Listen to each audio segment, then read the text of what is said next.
Hey guys, welcome to the day 13 of Road to Grandmaster. Alright, so today we're still learning Endgame. So the topic for today is how to attack a weakness in Endgame. So to win an Endgame, so the most common way to win an Endgame, right? It's you make a queen, then you checkmate. Sorry, not maybe not checkmate, then you just win material or something. So you want to make a queen. So how to promote to a queen? You want to have pass pawn, right? Pass pawn. So there's two ways to have pass pawn. Right, one is you have the maturity, right? So like 3 versus 2, maybe 4 versus 4. Sorry, 4 versus 3. This is called um, pawn maturity. So if there's no pawn maturity, like in this position, the pawn is like symmetrical, right? 1 versus 1, 3 versus 3. Then you have to find other way to create a pass pawn. So how you want to attack the pawn, right, and take that pawn, and then you create a passer. You want to create a passer, so you would take the pawn. All right. So the first one, pawn maturity, right, and you do pawn break, and you create a pass pawn. Second way, attack pawn. Right. All right. Let's look at this. Take a look at this position. So first of all, the pawn is equal. Right. It's 1 versus 1, 3 versus 3, and the material is equal. 2 knight, bishop versus 2 knight and bishop. So where's the weakness here for white and black, for both sides, right? For both sides. So yeah, I guess it's very obvious, right? This two, right? b5, it's a weak pawn for white pieces, and b6 is a weak pawn for black. Yeah, I mean there's no weak pawn here. Like there's even a king here, so yes. Okay, so to attack this two pawn for white and black, you need to use your minor pieces, right? Right. I mean your king's like too far away, so probably your king's not gonna join the attack. Alright, so you have to use your like minor pieces, right? So in endgame, right? Endgame's actually like quite hard to place, but there's one quote. Right? To say it, if you can't use well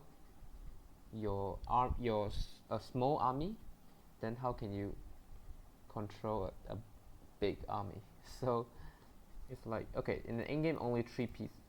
In this case only 3 pieces. So there are very less pieces.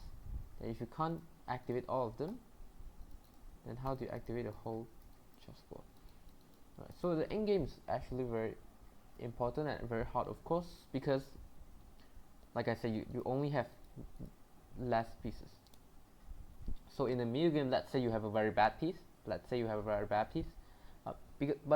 have many pieces. Maybe like out of the pieces can do some attack, and then okay, maybe your pieces, the bad pieces there, it's like okay. But in the end game, there's only, like in this case, only 3 pieces here. So let's say, alright, let's say you're one of your pieces very passive there, and it's just like 3 versus 2, something like that. So it's much worse. So in the middle game, let's say, so it could be like, so there's 4 minus pieces and 3 major pieces. Okay, so maybe like you can have 6 pieces and then 1 sleeping, but you still have enough pieces, right? You have 6 pieces, right? And okay, let's say opponent have 7 pieces, let's say. So 6 versus 7 is like, okay, it's still can fight, but in game there's very less pieces, so like 2 versus 3 just much dangerous than just much more dangerous than 6 versus 7. I just give an example. Right, so in this case, you have to see. So let's see on white's perspective first. So from white's perspective, you need to attack the a6 pawn. So one of your pieces can never attack this pawn. Right, I guess the answer is obvious. The light square bishop, because it's light square bishop. This is a dark square pawn. So okay, only two of your knight can attack this pawn. Okay, let's see how. So this knight can go this two way to attack it. Right, d5 c4. For okay, for this bishop, he can never attack this. So what he can do is to defend this pass pawn. Alright, so okay, I forgot to say. So just now I say there's two ways. One is you attack a pawn, right, to attack the weak pawn. So this is like the offensive version. So if you like the defensive version is like to defend your pawn, right? So to attack opponent weak pawn or defend your weak pawn, right? So first one is pawn majority, second one is attack pawn. That attack pawn, there's two types of things. One is you attack opponents, one is you defend your own weakness. So in this position, this bishop can only defend the b5 pawn, he can never attack. Alright, so how about this knight? Currently he can't attack it in one move. So where are the square that can attack? So okay, or maybe a4, c4, d5. Okay, c8 is basically not impossible because it's two square diagonally, so basically not impossible. Okay, a4 also impossible. Okay, so yeah, this is also impossible. So basically, okay, there's three square. Right, basically there's this three square. Alright, for this knight, okay, there's two square. Attack the pawn right away. For this bishop, alright, he want to defend the pawn. Alright, so let's look at black's perspective. He want to attack this pawn. How? Let's look at this knight. How to get this two square? I guess it's very obvious, right? Right, he do this with a tempo, bishop to knight e2 check. And then you go knight d4. Let's say knight d4 is more centralized, I guess. And then okay, he attack your pawn. For this knight, you want to go d6. Right, how to go d6? How to go d6? Right. For this bishop, okay, I guess it's easy. Simple bishop e8. Right, this is the how black pieces attack the weak pawn. Okay, let's see. Black pieces also defending. First of all, he defend this knight from attacking the pawn. Right. So let's say it's black turn now. So let's say I just give some random move here, some stupid move, some dumb move, like h4. I just forget about this. Or maybe king f1. Okay, so I just give an example. Okay, so in this position, you have two ways to attack this pawn. Right, which one you prefer? Which one do you prefer, guys? Alright, so you can do this. You can also do this. You can also do both. But in a real game, you want to make a choice. You want to make a decision, and you want to decide which one first, which order you want first. You want the knight first or the bishop first. So if you want to see like which one first, you want to use the pieces is doing nothing, then you first improve that pieces. Right. In this case, both pieces is doing something. So you want to use the pieces less than the others. Right. Improve the pieces that doing less than the others. Yeah. So in this position, the knight want to go here. So this bishop potentially, not potentially, it is controlling this two square. For this knight, it only control one. So this knight is practically only doing one thing, and this bishop is doing two things. So knight c8 is more great practical choice, more it's a great, like a better practical choice instead of bishop here, right? Like that's how you think in a position and you try to play 100% accuracy, try and like play very precise. So instead of bishop e8, okay, at some point maybe you allow this one. Alright, there's a pin here, just forget about that. Right, just forget about that. Okay, that's it here. Right, just forget about that. Okay, so now something. Alright, it's a fork, man. Okay, I mean it's fine. Okay, maybe he attack and defense at the same time, and then he start attack you. Right, so it's better to play the knight first. For example, there. Okay, and then you go here. Alright. So let's back to the position. So in this position, it's clear that black want to do this for these two pieces, and this knight is very obvious. He want to play here. Alright, that's how black's attacks our weak pawn. I also this knight also defend this pawn. Yeah, it can also defend this pawn. Alright, let's see. So in this position, it's white to play here. It's white to play. So first of all, let's think about this bishop first. How he defend this b5 pawn? I'll give a choice. Here, here, or here. Remember, guys, stops opponent's idea. Stops opponent idea. What's opponent idea? So, look at this. The bishop, if the bishop go to f1, it stop knight e2. It stop knight e2 and protect this pawn. If the bishop is on c6, it stop bishop e8 and defend the pawn.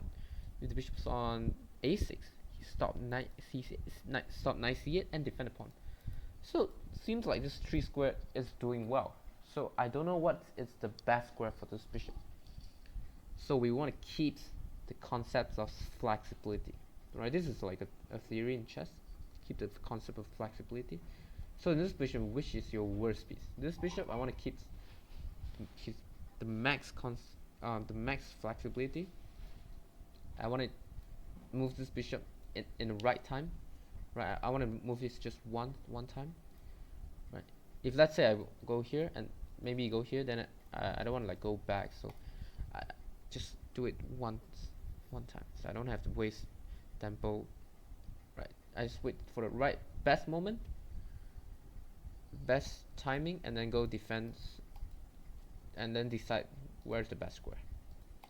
So this bishop, I don't know what's the best square, so keep the concept of flexibility. This knight, right, currently he can't do anything, so which is the worst piece here? I guess it's obvious, right? Right, not the king, because I already told you the king is both of our king is very far away, definitely impossible to. It's just too slow. So this is the worst piece, guys. This is your worst piece. Okay, so you have this tree square. Basically, you can go it like this. So, how to attack and defense at the same time? What is opponent idea? Right, the knight. Can the knight defend this knight? Right, I guess no, right? Can the knight defend this knight from this knight 2 move? I guess no. So, but the knight can defend this bishop. How? By going knight c7. He stops bishop e8, and he want to go knight a8, or at some point knight d5. But this square is covered, so knight a8 is the more it's a better square, and also defends your pawn. So you defend your weakness, defends opponent idea, prevent opponent idea, and you want to go attack his weakness. So knight c7 is a very nice multi-purpose move. So knight c7 is what played in the game, right? With knight e2 checks, black just follow his plan here, and then knight d4. Right, in this position again, this knight he's already doing well. Black currently can't play this because of our knight. So black want to play here. So can you guess what's white's next move? Again, prophylaxis or prevention. Bishop b7. Ah, now he know the best square is a6. Defend this because okay, we can't stop this knight. This knight is gonna do it anyway. We already stopped this bishop. Now we stop this knight. So now we know. Okay, this is the best square. Yeah. So alright, black's trying to play king f1, just improve his king. We want to play knight e8, but he takes our pawn. So like I see, he just defends on a6. Right. So from this position, I don't know c6. Is this good? I don't know f1. Is it good on f1? I don't know. Is it good on a6? But in this position, it's clear that you stop this, and you want to stop this. So a6 is the best diagonal to attack and defense at the same time. Sorry, it's like defend this, defend your own weakness, and defense against opponent's idea. So it's also a multi-purpose move. So now bishop a6, defend this pawn, and he's ready to move this knight. Now, black's play bishop e8. The idea he want to stop this knight moving to a8 because he want to attack this pawn. So in this position, white want to play here.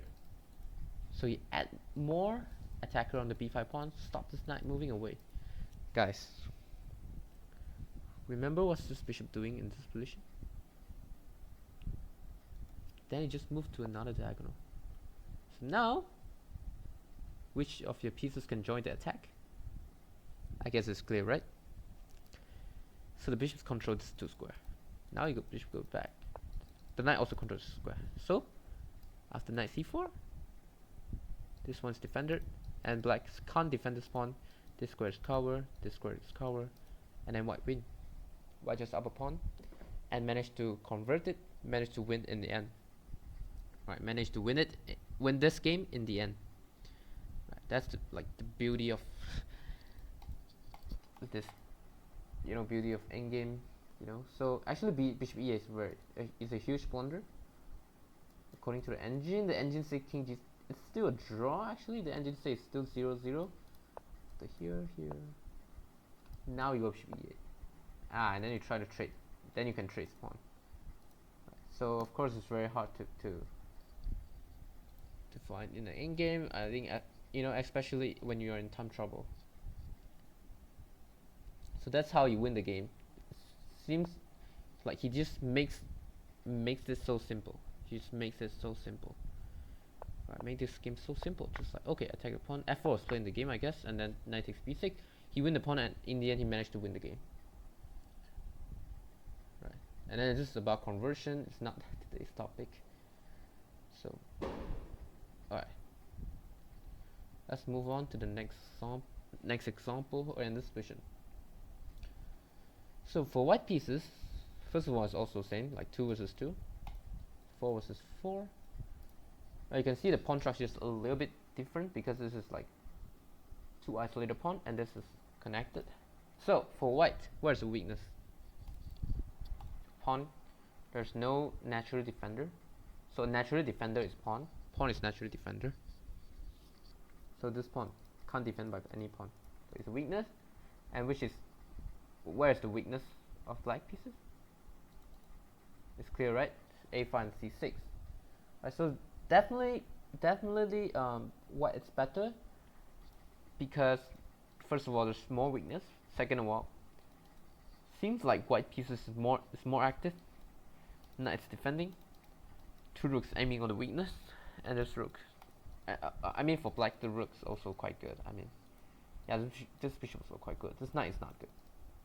So again, it's white to play here, which is your worst pieces, your pieces that's doing nothing. The pieces doing nothing.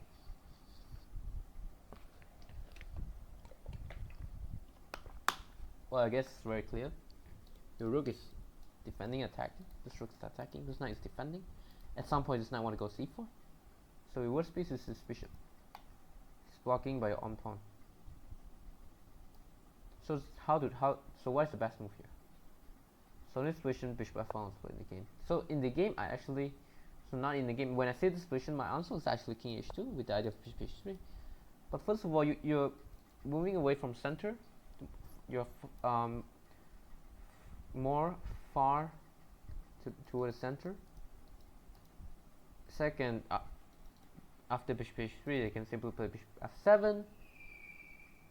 or f5, I believe. But I think bishop f7 is more. I think bishop f7 is just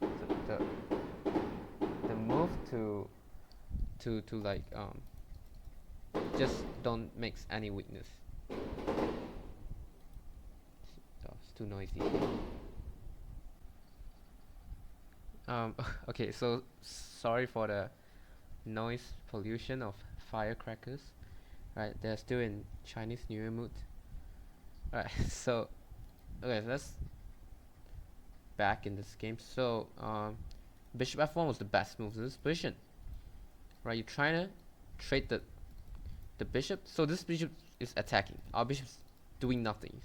So it's good to trade. Right, in this position, black's play rook b8. We have bishop c4. Just trying to trade. Right, captures. He take with the rook because you don't blunder any pawn, right? So, we have rook takes c4. Okay, king f7. White's also improves king with king f1. Okay, now you play rook c5. Just trying to like control the. First of all, it's attack the pawns. This is the direct threats. It's also kind of like controlling the fifth rank, and then at some point cutting off the king. Actually, not really. Right, just trying to attack weakness a lot, like I say. So here's the weakness. So rook c5, trying to attack this, attack both. c5 is a very nice square to attack both of black's weakness. Right, with rook a6. Alright guys, white to play here. Right, so for those who say king e2, unfortunately it's not king e2. It's the same thing as the last position.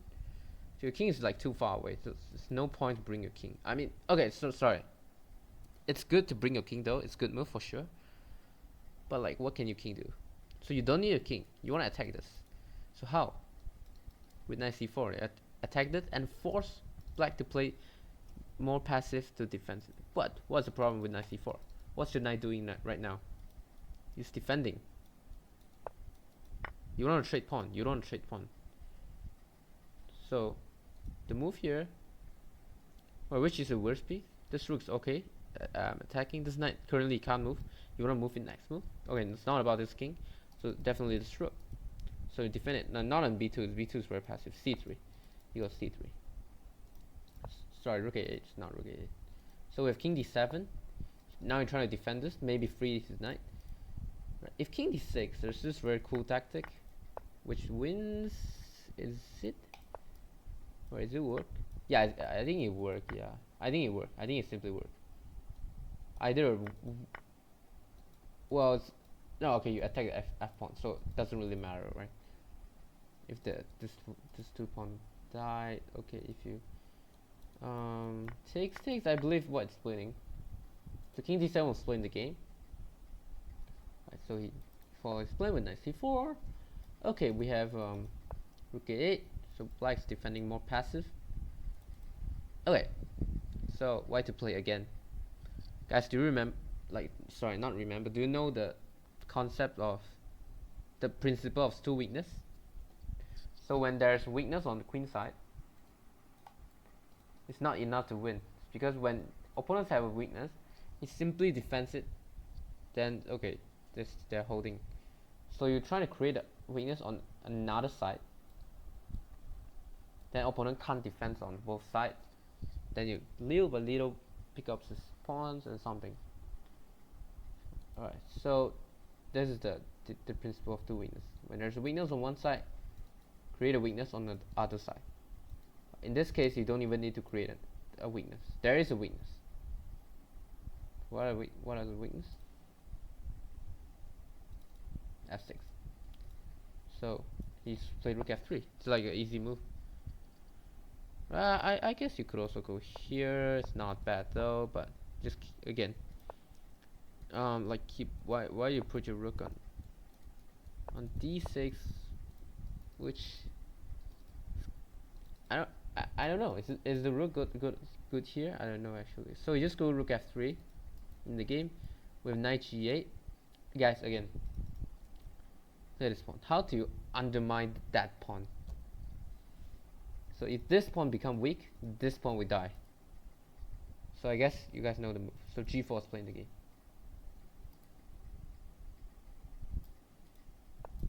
g5. That's how you win the game. That's how you win. Okay, so I'm sorry. So that's how you win the game. So after rook d8, rook d was playing the game. He just takes. Knight takes a5 was the best move, but doesn't really matter. Anything wins here. And after takes, knight takes a5. And again, white managed to convert this game. After a long game. So after many moves, after 1,000 moves, right? After 2,000 years later, white did manage to win this game. Right. So this is also quite instructive. Right. So now it's up 2 pawn. Right. So let's see again. So first he traded this bishop. So actually in this position the best move is simply king f8, which is very hard to find. Very hard to find. Because the idea is to just don't trade. No trade.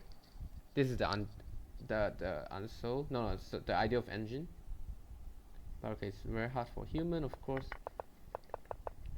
Right, very hard for human to understand when to trade, when to don't trade. That's how you win the game. Just attack the weakness on the other side. Right, that's the principle of two weakness. Currently, every of black pieces is defending on the queen side. That means his king side is a bit unneckled. So try and attack it. Immediately attack the weakness here. Well, we have knight g8. I guess if king here, you can just go back and then go rook d6. That's my. Let's see. Is that the best move? Right, g4. Oh yeah, g4 anyway. Yeah. Okay, nice. So I guess you could also go f4. So decent, actually decent. Yeah, just try and undermine and take some space. But rook f3 it's a good move. Just direct attack. Don't I mean it's decent, but